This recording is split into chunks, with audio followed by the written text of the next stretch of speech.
సమాధిలో నుండి సజీవుడిగా లేచిన యేసు ప్రభు సమాధుల్లో ఉన్న వారిని లేపబోతున్నాడని నిరూపించడానికే ప్రభు శ్మశాన భూమిగా ఉన్న ఈ స్థలాన్ని కోరుకొని మరణం యొక్క బలము గల వారిని మరణము ద్వారా జయించడానికి మనందరి పాపముల కొరకు ఒకేసారి మరణము ద్వారా మరణాన్ని జయించి సాతాన్ని ఓడించి మృత్యుంజయుడే లేచి ఉన్నాడు. యేసుక్రీస్తు మరణించిన దేవుడు కాదని, ఆయన సజీవుడై లేచి ఉన్నాడని అనేక ఆధారాలతో నిరూపించబడుతున్నాయి. ఇదిగో ఇప్పుడు ఈ కల్వరి కొండకు ప్రక్కనే ఉన్నటువంటి ఈ తోటలో ఉన్న సమాధిని, ఆ ఖాళీ సమాధిని మనం చూడబోతూ ఉన్నాం. హీబ్రూ భాషలో గొల్గోతా, గ్రీకులో కల్వరి, తెలుగులో కపాలము అనబడే స్థలాన్ని గురించి మీరు ఎరుగుదురా? ఆదాము యొక్క సమాధి కూడా ఇక్కడే ఉందని, ప్రపంచానికే మధ్యగా ఉన్న యెరూషలేమును దేవుడు కోరుకొని ప్రపంచమంతటి కొరకు ప్రాయశ్చిత్త బలిగా తన ప్రాణాన్ని ఇచ్చాడని మనం గుర్తిస్తున్నాం. పరిచయుడైన అరిమతయి యోసేపు పిలాతు దగ్గరికి వెళ్ళి తన కొరకు తొలిపించుకున్న సమాధి తోటలో యేసు ప్రభు శరీరాన్ని పెట్టడానికి కోరుకున్నట్టుగా మనం బైబిల్లో చూస్తున్నాం. ఇదిగో ఈ కల్వరి కొండ మీద ప్రభు మరణించినప్పుడు ఆయన శరీరాన్ని తీసుకొని ఈ సమాధి తోటలోనికి వచ్చి ఇక్కడ ఆయనను సమాధి చేసినట్టుగా చూస్తున్నాం. అయితే యేసుక్రీస్తు సమాధి ఇప్పుడు ఖాళీగా ఉన్నది. వెళ్ళి చూద్దాం రండి.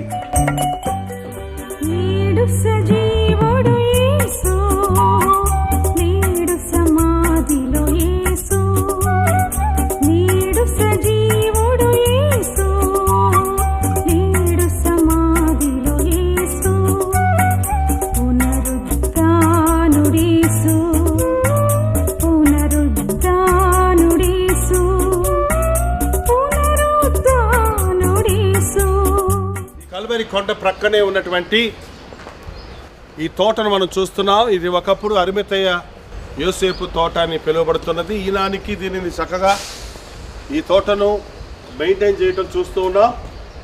ఆయన మన కొరకు సమాధిలో నుండి లేచి ఉన్నాడని, ఆయన సమాధి ఖాళీగా ఉన్నదని, మరణాన్ని జయించి మృత్యుంజయుడే ఉన్నాడని మనం నమ్ముతున్నాం కదా.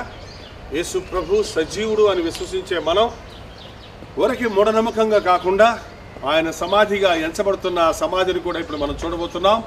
ఆయన సజీవుడు. ఈ గార్డెన్ తోటలో ఇప్పుడు ఎంతో ప్రశాంతతను చూస్తూ ఉన్నాం.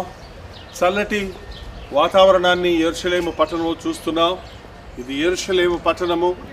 మేమున్నది అరిమతయి యోసేపు తోట అని పిలువబడిన ఖాళీ సమాధి ఉన్న తోట. మరి ఇప్పుడు యేసు ప్రభు ఆ సమాధిలో లేడన్న సంగతిని ఇదిగో ఖాళీగా ఉన్న ఈ సమాధిని చూసి మరింతగా రూఢిపరుచుకుందామా? ఆయన యందు విశ్వాసం ఉంచుదామా?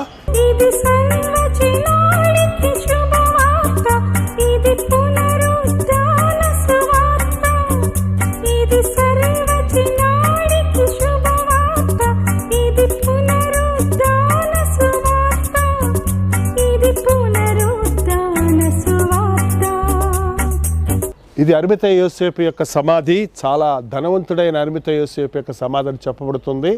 కారణం ఇక్కడ ఒక వైన్ ప్రెస్ ఉన్నది. ఆ రోజుల్లో ద్రాక్షరసాన్ని ఇలాగ రాతిలో ఈ గోతిలో వేసి తొక్కి దాంట్లో నుంచి రసాన్ని సిద్ధపరిచేవారు. ఓన్లీ ధనవంతులు మాత్రమే అట్లాంటి అవకాశాలు కలిగి ఉన్నాయి. ఈ తోటలో పడిన ద్రాక్షలను ఇక్కడే, ద్రాక్షరసాన్ని ఇక్కడే తయారు చేసేవారని, వైన్ ప్రెస్ ఉపయోగించేవారని 2000 సంవత్సరాల క్రితమే ఈ యొక్క వైన్ ప్రెస్ ఇక్కడ ఉందన్న సంగతి చారిత్రాత్మక సత్యంగా ఉంది. కాబట్టి ధనవంతుడైన అరిమతయి యోసేపు ఈ వైన్ ప్రెస్ను, అలాగే ఇక్కడ మ్యాన్ మేడ్ వాటర్ సప్లై, మనుషుడు తవ్వినటువంటి నీటి పారుదల కూడా ఉంది. ఈ తోటంతటికి నీరును అందించడానికి ఇక్కడే నీరు సిద్ధపరచబడింది. ఆ రోజుల్లో ఈ కొండ ప్రాంతాల్లో అలాంటి తవ్వటం చాలా కష్టతరమైంది. కానీ ఇక్కడ ఒక నూతిని కూడా ఉండటం, నుయ్యను కూడా ఉండడం చూస్తున్నాం. ఈ వైన్ ప్రెస్ కూడా ఉండడం చూస్తున్నాం.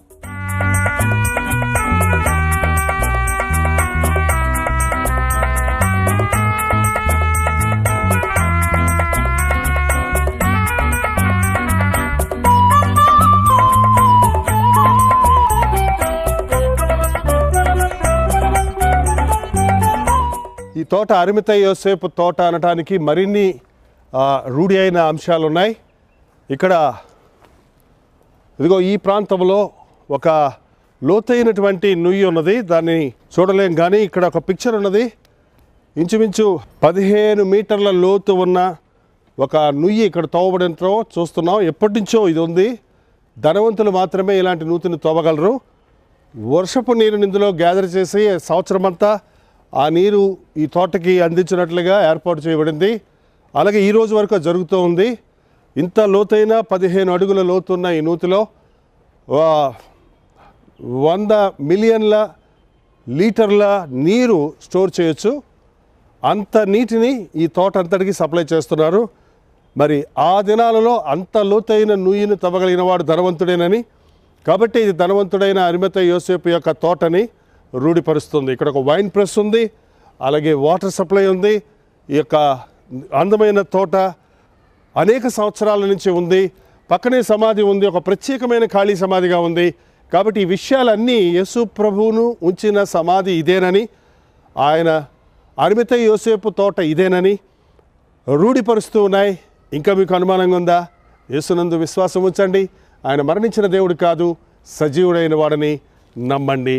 ఈ రోజునే మీ సొంత రక్షకుడిగా ఈ ప్రభువును అంగీకరించండి.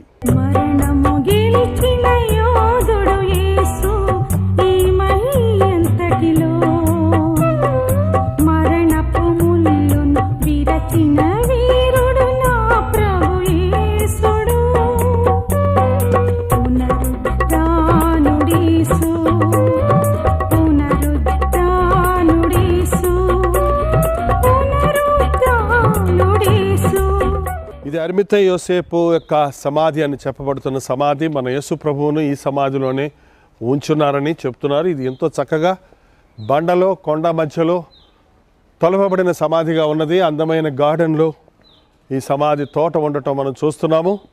మన ప్రభువు సజీవుడు అన్న విషయాన్ని ఇక్కడ చూడగలుగుతున్నాం. ఇదిగో కొండలో తొలిచినటువంటి ఖాళీ సమాధి. ఈ సమాధిలో he is not here for he is risen అనే వాక్యాన్ని చూస్తున్నాం.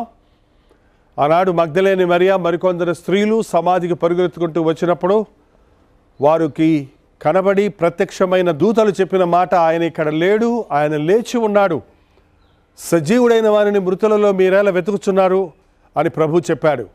ఈ సమాధిని, ఖాళీ సమాధిని చూడడానికే వచ్చాం కానీ యేసు ప్రభు యొక్క శరీరము ఈ సమాధిలో లేదు. ఈనాడు ప్రపంచంలో ఎవరి సమాధి తవ్వినా వారి కుళ్ళిపోయిన, ఎండిపోయిన ఎముకలు, బూడిద మట్టయిపోయిన శరీరాలను చూడవచ్చేమో కానీ ఖాళీ సమాధి యేసు ప్రభుదే.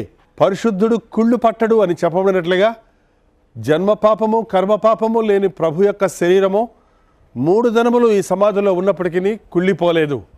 3వ దినాన ఆయన మృత్యువును జయించి సజీవుడై లేచి ఉన్నాడు. ఆనాడు మగ్దలేని మరియా మరికొందరు స్త్రీలు అలాగే ఆయన శిష్యులు ఈ సమాధిలోనికి తొంగి చూచి ఆయన శరీరమునకు కట్టిన నారబట్ట విప్పి చుట్టబడి ఉండటం, ఆ సమాధిలో ఆయన శరీరం లేకపోవటం చూసి ఆశ్చర్యులయ్యారు. ఈ రోజున మనం కూడా యేసుక్రీస్తు సజీవుడని తెలుసుకునడానికి ఈ సమాధి దగ్గరకు వచ్చి తెరిచి ఉన్న, ఖాళీగా ఉన్న ఈ సమాధిలో ప్రవేశించే భాగ్యాన్ని ప్రభు మనకి ఇచ్చినందుకే ఆయనకే స్తుతులు చెల్లిస్తున్నాం. యేసు ప్రభు సజీవుడన్న విషయాన్ని మరవకండి. ఆయన మృత్యువును జయించిన వాడని, సజీవుడైన వాడని విశ్వసించండి.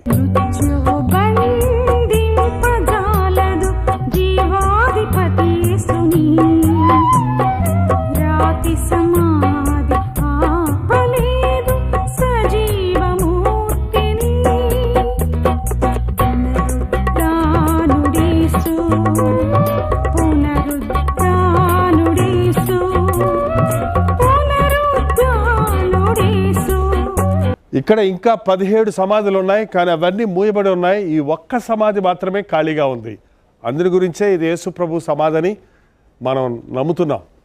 అంతేకాదు అన్ని సమాధులకు రాయి దొర్లించినప్పుడు అక్కడ ఈ గాడి ఉండదు, రాయి అటు ఇటు వెళ్ళిపోకుండా ఉంటుంది. కానీ ఈ సమాధిని మీరు చూసినప్పుడు ఇక్కడ ఒక రాతి గాడి ఉన్నది. ఈ పెద్ద రాయి ఈ గాడిలో నుండి దొర్లిపోయినట్లుగా ఆదివారం ఉదయమే స్త్రీలు వచ్చినప్పుడు ఆ రాయి దొర్లించబడినప్పుడు అది దొర్లించడానికి వీలు లేకుండా అన్ని సమాధుల్లో ఫిక్స్ చేస్తారు. కానీ ఈ సమాధికి ఆ రాయి దొర్లించబడింది అని చెప్పబడింది కాబట్టి ఇదిగో ఈ ట్రాక్లో, ఈ యొక్క గాడిలో అది దొర్లించబడింది. ఇందులో ఉన్న విశేషత ఇలాంటి ముఖ్యమైన కొన్ని విషయాల ద్వారానే ఈ యేసు ప్రభు సమాధిని రూఢిపరుస్తున్నాం. ఈ ఒక్క సమాధి మాత్రమే ఖాళీగా ఉన్నది. ఇంకా అనేక సమాధుల స్థలం ఇక్కడ ఉన్నాయి, కానీ అవి ఇప్పటికీ కూడా మూసిపెట్టబడే ఉన్నాయి.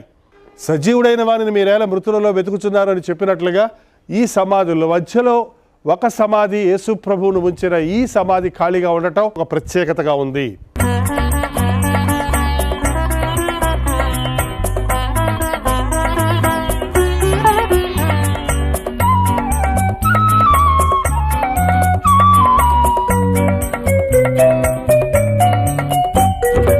ఇదిగో యేసు ప్రభు ఉంచబడిన ఈ సమాధి ఆ దినాలలో ఒకే సమాధిలో ఇద్దరికి 2 భాగాలుగా ఉండటం చూడగలం. కొన్నిసార్లు భార్యాభర్తలు ఇరువురి కోసం ఇలాగ సమాధులు తొలిపించుకుని ఉండేవారు. అయితే ఈ సమాధి వాడబడినట్లుగా లేదు, ఆ సమాధి వాడినదిగా ఉంది. అక్కడ యేసు ప్రభు శరీరాన్ని ఉంచినట్లుగా మనకు ఆధారాలు ఉన్నాయి. అయితే ఈ రోజున ఆయన శరీరము అక్కడ లేదు. మరి ఆ దినాల్లో సమాధులు ధనవంతులు ఇలాగ 2 భాగాలుగా పెట్టుకునేవారు. మేము నిలబడినటువంటి ఈ స్థలము విలపించు స్థలంగాను, ఆ స్థలంలో ఆయన వారి శరీరాలను ఉంచటకు అనుకూలంగా 2 పార్టిషన్లు ఉండటం చూస్తున్నాం. ఇక్కడ మామూలుగా వచ్చిన వారు సమాధిని దర్శించడానికి లేక వారి కొరకు విలపించడానికి ఉపయోగించే విలపించే స్థలముగా ఇది ఉంది. ఈ 2 సమాధుల్లోనూ ఈ పక్క సమాధి వాడబడని సమాధిగా ఉంది, ఆ పక్కన వాడబడిన సమాధిగా అది కొంచెం తొలిచి లోతుగా ఉన్నదిగా కనబడుతుంది. అక్కడే యేసు ప్రభు శరీరాన్ని ఉంచారని ఆ ఆధారాలు ఉన్నాయి. మన కొరకు మరణించిన ప్రభు శరీరము ఉంచబడిన స్థలం అది. ఈ రోజున అది ఖాళీగా ఉంది. ఇదిగో ఇదొక కొండలో తొలిచినటువంటి సమాధి. ఈ కొండ మీద ఉన్న ఖాళీ సమాధి మన కొరకు యేసు ప్రభు తిరిగి మరణించి తిరిగి లేచి ఉన్నాడు.